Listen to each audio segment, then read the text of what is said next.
Good evening, everyone. Today's topic of discussion is anatomy of lead and its applied aspect. The moderator for the presentation is Dr. Varsha ma'am. Eyelid is an important functional and aesthetic unit of eye. It, it provides protection to the globe from injury, excessive light, and foreign body. It helps in formation and distribution of the tears, as well as drainage of tears by lacrimal pump mechanism. Eyelids arises from mesenchymal. Upper eyelids are derived from frontonasal mesenchymal fold and lower eyelids are derived from maxillary mesenchymal fold. At around 8 to 10 weeks, both the folds fuses. At around 5 to 6 months, separation of eyelids starts. Any disruption in this normal development of eyelid leads to various congenital anomalies. In cryptophthalmos, there occurs failure of formation of eyelid. In lead coloboma, there is failure of fusion of the eyelid margin, whereas in ankyloblepharon, it occurs due to the incomplete separation of the eyelid. Normally, in primary gaze, upper eyelid covers 1 to 2 mm of the cornea, and highest point of upper lid is just nasal to the pupil, whereas lower eyelid just touches the limbus. Vertical palpebral fissure height is 8 to 11 mm and horizontal palpebral fissure height is 30 to 32 mm. Upper lid and lower lid meet at lateral canthus and medial canthus. The angle between upper lid and lower lid is 60 degree. Normally, the lateral canthal angle is 2 mm above medial canthal angle. In East Asians, the lateral canthal angle lies higher than this position, and this is known as mongoloid slant. This position of the lateral canthal angle should be borne in mind while undertaking any lateral canthal surgery. When the lateral canthal angle lies lower to the medial canthal angle, it is known as anti-mongoloid slant. Lead margin. It is 2 mm widespread, divided into medial lacrimal part and lateral ciliary part. Medial lacrimal part consists of lacrimal papillae. The summit of lacrimal papillae contains lacrimal punctum. The lateral ciliary part consists of eyelashes. They are arranged in 2 to 3 rows. There are 100 to 150 eyelashes in upper lid, whereas 50 to 70 in lower lid. Gray line. It divides the lead margin into anterior and posterior lamella. Anterior lamella consists of skin and orbicularis muscle, and posterior lamella consists of tarsus and conjunctiva. It contains muscle of Reolin, which is the terminal expansion of pretarsal fiber of orbicularis oculi muscle. This plane is a plane of separation with least scarring. Lead fold and lead creases and fold. There is in eye there are superior palpebral sulcus, inferior palpebral sulcus, malar sulcus, and nasojugal sulcus. Inferior palpebral sulcus is formed by fibrous slits that arises from the fascia of the inferior rectus and inserted onto the skin. From Nasojugal the capsulopalpebral fascia, right? Yeah. yes. Yes, ma'am. Nasojugal fold lies medially and malar fold lies laterally. They separate the eyelid from the deeper cheek tissue and thus limit spread of blood and fluid downward into the lids. Upper lid crease. It is it is formed by superficial fibers of levator aponeurosis attached to the orbicularis muscle and subcutaneous tissues. Normally, in male, it lies 5 to 6 mm away from the above the lid margin, whereas in female, it lies a little higher at about 7 to 8 mm. In Asian, in Oriental Asians, since the orbital septums inserts at lower portion, levator aponeurosis also inserts little lower, lead to a partial low lying or complete absence of the leaf crease. In aponeurotic ptosis, due to dehiscence, disinsertion, or thinning of the levator palpebral superioris, the lead crease may raise higher. In congenital ptosis, due to dysgenesis of levator palpebral superioris, there is absent lead crease. It's not always absent. It depends upon the function of the muscle. So it can be faint lid crease also or absent. But typically, yes, the differentiation is absent or a mild lid crease. Okay, ma'am. Yes. So the structural plane of eyelid from outside to in, it consists of skin, muscle of protraction, that is orbicularis muscle, orbital septum, then consists of muscle of retraction in upper lid, superior tarsal muscle and levator palpebral superioris, and in lower lid it consists of capsulopalpebral head and inferior tarsal muscle. Is there any other muscle which causes protraction apart in the upper lid, apart from the LBS and the Muller's muscle? The frontalis muscle is also. Frontalis muscle. Continue. Then layer of tarsus and the innermost layer consists of palpebral conjunctiva. Skin of the eyelid is thinnest and elastic. It is devoid of subcutaneous fat, so it can be easily distended by blood and edema. It can be easily mobilized during the surgery. It consists of rich vascular supply. Orbicularis oculi, the muscle of protraction. It is divided into two parts, orbital part and palpebral part. Palpebral part contains preseptal muscle fibers and pretarsal muscle fibers. Orbital part of orbicularis oculi muscle lies over the orbital margin and it forms an ellipse. It forms an ellipse and meet at the lateral palpebral raphe. It originates from frontal process of maxillary bone, maxillary process of frontal bone, anterior limb of medial canthal tendon, and upper orbital margin and lower orbital margin medial to the infraorbital rim. Its main function is to close the eyelid forcefully. Palpebral preseptal orbicularis oculi. It originates from two head. Superficial head, which arises from the medial canthal tendon, and deep head, which arises from the posterior lacrimal crest. Just like preseptal muscle also originates via two head. Superficial head from the anterior limb of the medial canthal tendon, and deep head from the lacrimal fascia and posterior lacrimal crest. Horner's muscle, it is formed by the fusion of deep head of pretarsal muscle close to the common canaliculus and inserted into the posterior lacrimal crest. It helps in drainage of tear as well as it maintains the posterior position of medial canthal angle.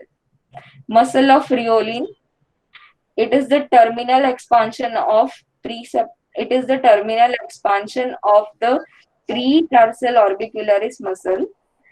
It runs along the upper and lower eyelid margin and it firmly attaches to the tarsal, forming the gray line, as we have discussed earlier. What is the other name of Horner's muscle? Pars lacrimalis. Okay.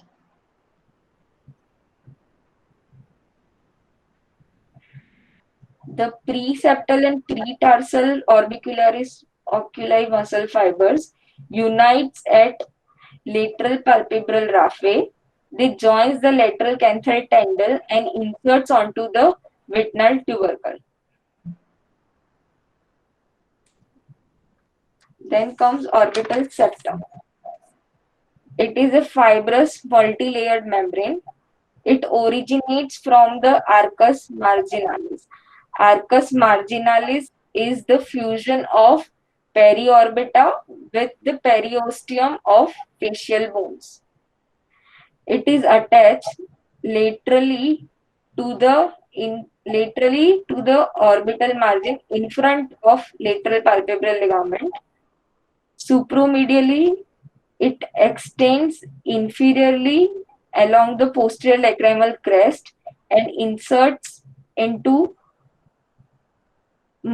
posterior arm of medial canthal tendon. Superiorly, it bridges the supraorbital notch as well. In upper lid, it fuses with the levator aponeurosis 2 to 5 mm above the superior dorsal border. In lower lid, it fuses with the capsulopalpebral fascia in the inferior aspect of tarsal plate. It is identified during surgery as a firm resistance when traction applied to it. Inadvertent advancement or suturing of orbital septum may lead to lag ophthalmos. 1 minute, Payal, just go back. Yes, ma'am. In the upper lid, it fuses, it can be as high as 10 to 15. Okay, it's not, 2 is very, very low. Okay, there is a range basically. Okay, Okay, ma'am. Yes, ma'am. yeah. Orbital fat pad. They lie posterior to the orbital septum and anterior to the levator aponeurosis in upper lid and capsulopalpebral ligament in the lower lid. In upper lid, there are two orbital fat pads, medial and central.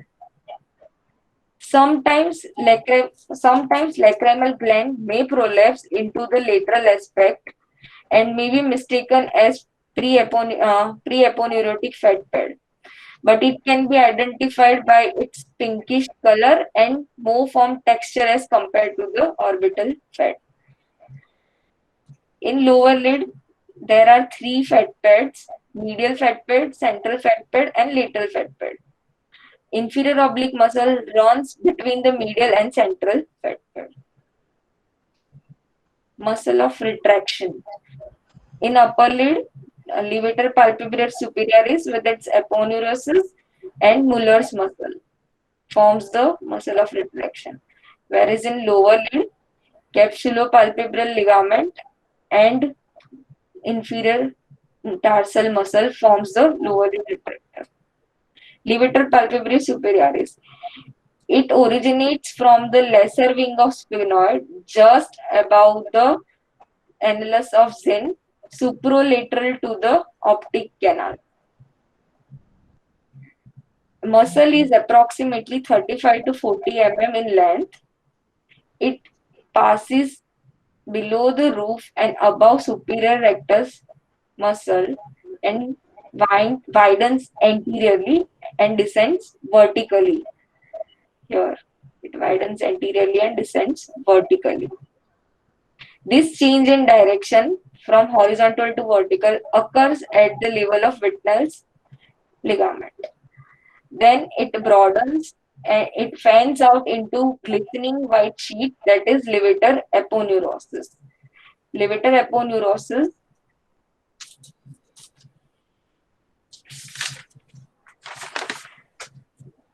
aponeurosis is about 14 to 20 mm long, and it is divided into and it is inserted as medial and lateral horn.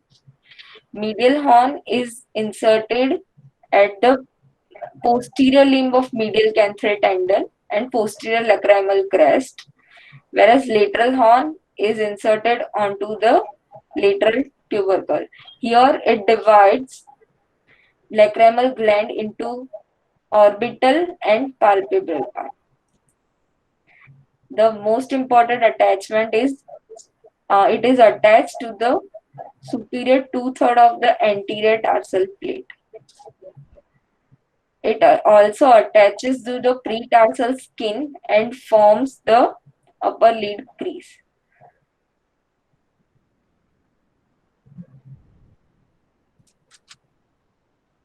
Whitnall's ligament.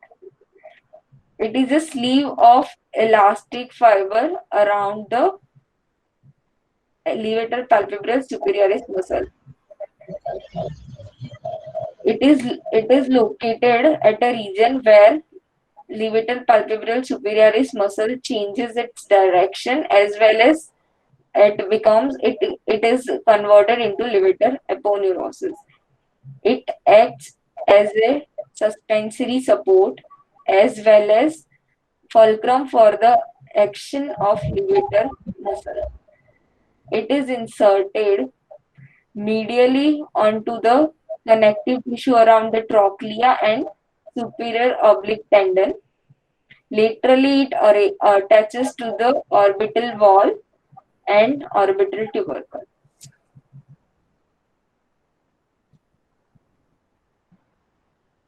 Muller's muscle. It it is it is formed on the under surface of the levator palpebralis superioris muscle. It is 8 to 12 mm long and 0.1 to 0.5 mm thick. It attach it attaches to the superior border of the tarsal plate. It is supplied by cervical sympathetic plexus and its main function is to elevate lead for 2 to 3 mm. So in Horner syndrome, when cervical sympathetic plexus is affected, it affects the function of Muller's muscle and leads to mild ptosis. Lower lid retractor. Capsulopalpebral fascia. It is analogous to levator palpebralis superioris muscle in the upper lid.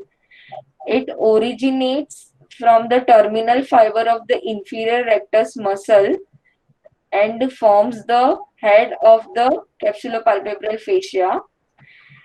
Then it divides to envelop the inferior oblique muscle and again unite to attach into the inferior tarsal border. So when the capsulopalpebral fascia divides and unites and forms a ligament there, it divides into two and then joins and then forms what ligament there? Ligament of Lockwood, ma'am. Suspensory Yes. ligament of Lockwood. Yes. Which is analogous to the Whitnall's ligament in the upper lobe. Yes, ma'am. Yes. Inferior tarsal muscle. It is analogous to Muller's muscle. It is poorly developed, located behind the capsulopalpebral fascia, and in Horner syndrome, it can cause slight rise in lower lid, that is inverse ptosis. Tarsus. It is fibrous tissue providing structural integrity to the eyelid. Horizontally, it is 25 mm long. Vertically, in upper lid, it is 8 to 12 mm long, whereas in lower lid, it is 3.5 to 4 mm in height. It is about 1 mm in thickness. It contains meibomian gland, about 25 meibomian glands in upper lid and 20 in lower lid. Canthal tendon. Back 1 minute, Payal.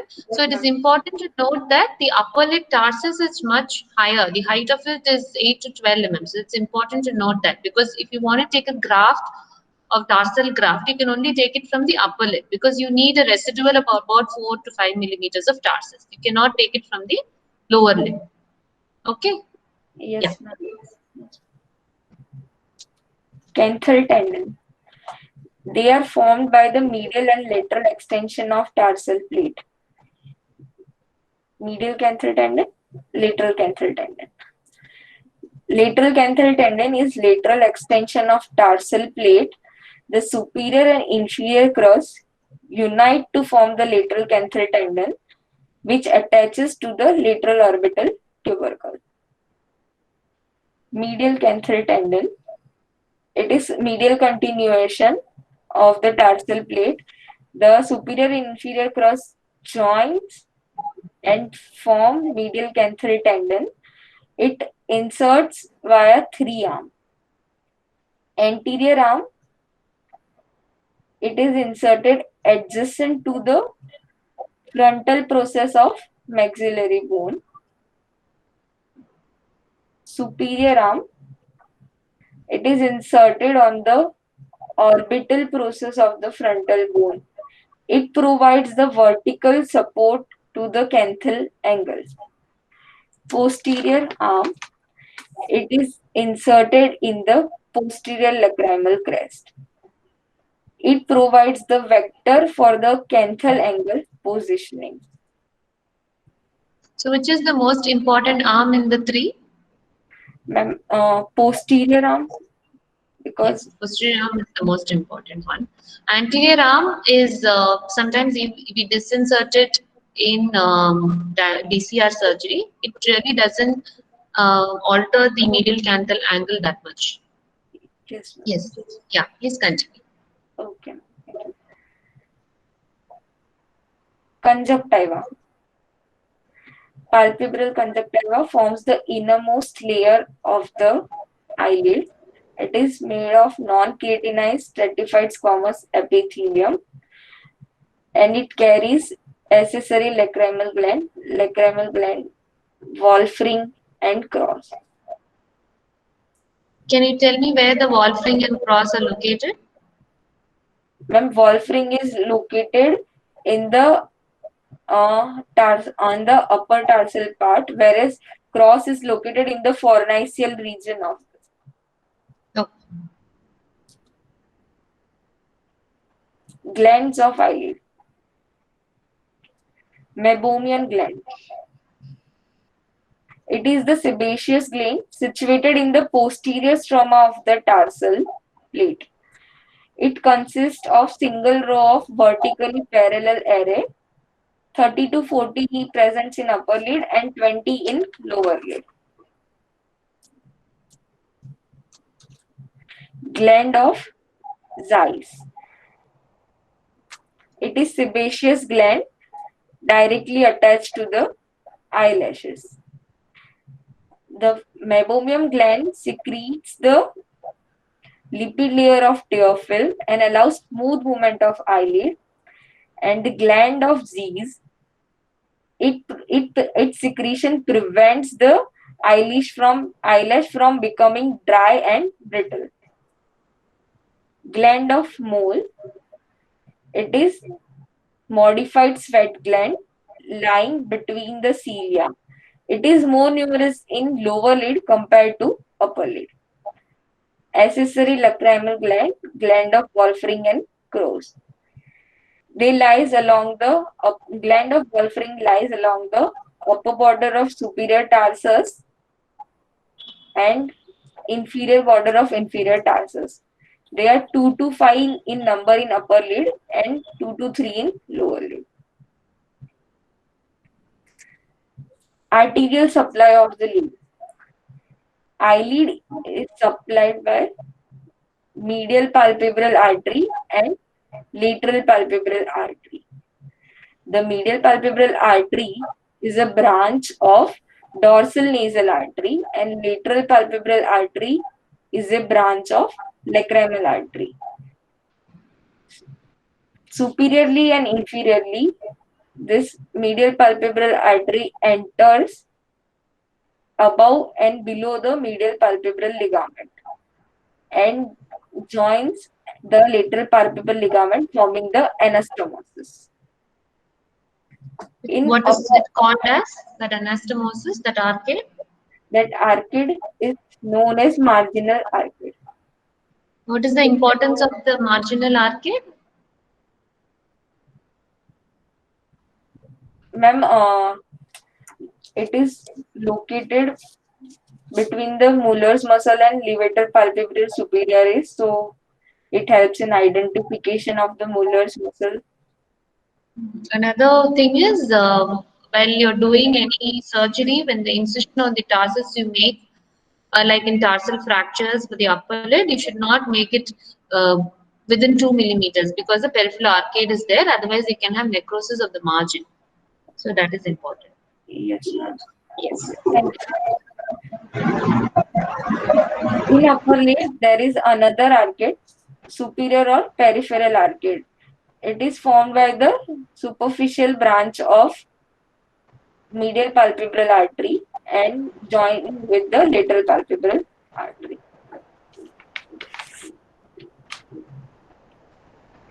Venous drainage. Venous drainage of eyelid is divided into two sets: pre-tarsal venous drainage and post-tarsal venous plexus. Pre-tarsal venous plexus drains the structure superficial to the tarsus, and post-tarsal drains the structure deep to the tarsus. Medially, the pre-tarsal venous plexus drains into angular vein, which drains into the internal jugular vein. Laterally, it drains into the superficial temporal vein and lacrimal vein, which drains into the external jugular vein. Post-tarsal venous plexus lies posterior to the tarsal plate, drains into the orbital vein and deep branches of anterior facial vein and pterygoid plexus. Sensory supply. Eyelid is supplied by ophthalmic and maxillary division of trigeminal nerve. In upper lid, it is supplied by supraorbital nerve, supratrochlear nerve, lacrimal nerve. Medially What by are the branches of the ophthalmic division of the trigeminal nerve? Anybody?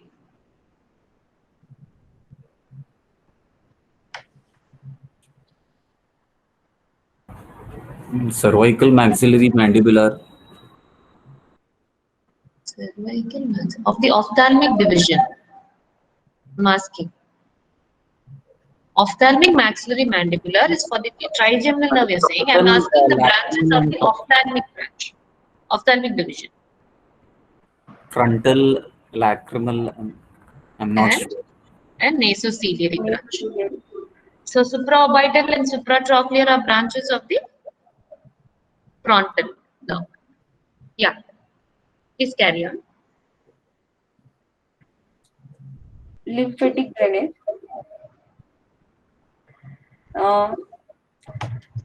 Eyelids are drained into lateral and medial group of lymph nodes. Lateral group from lateral 2/3 of the upper lid and lateral 1/3 of the lower lid drains into preauricular and deep cervical lymph node, whereas medial 1/3 of the upper lid and medial 2/3 of the lower lid drains into the submandibular lymph node. Thank you. So any inputs from others, please? Shahid sir, Kirti, ma'am, Sonam. She covered most of it. Do you all have any doubts regarding it? The PGs.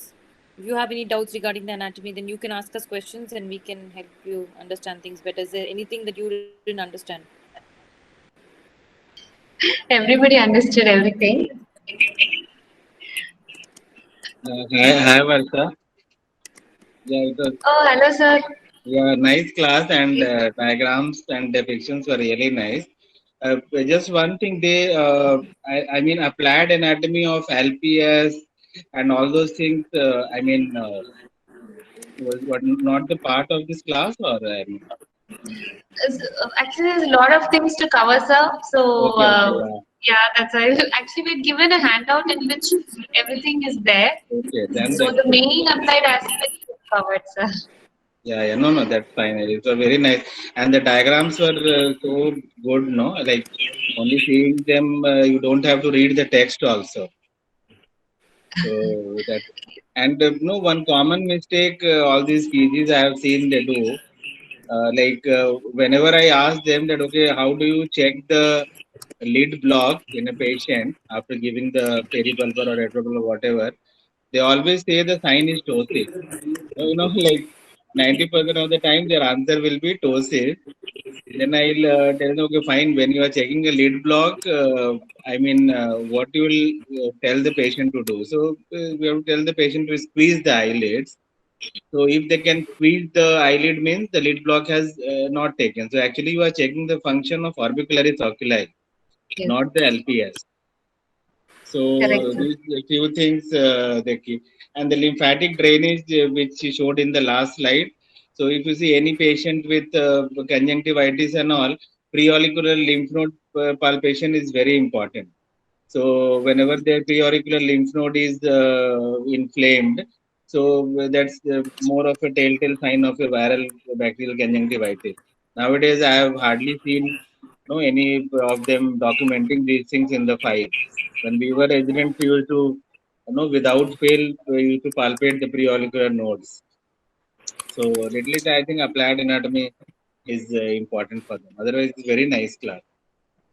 Yes, thank you, sir. And yes, like sir told, the preauricular lymph node palpation of the lymph nodes, especially in case of tumors in the lid, is also very important before for in treatment plan because it Yes. can spread to the nodes.